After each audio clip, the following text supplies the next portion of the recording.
morning mga kamas, tayo nga sa Baliwag, Bulacan. Napakita ko sa inyo mga kaganapan dito sa Baliwag. Dumagsa ang manok dito sa Baliwag. Napakamura ng manok dito, 1.5 lang, 2,000. Ayan, kamura ng manok ngayon dito.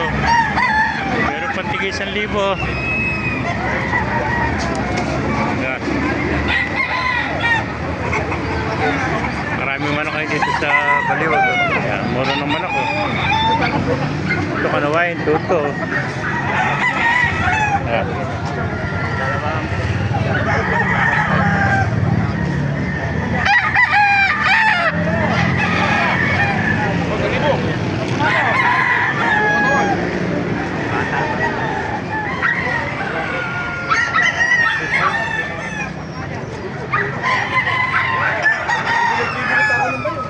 Master, naibigay niya ating video, pa-like and share, pa-follow, mag-right tayo natin.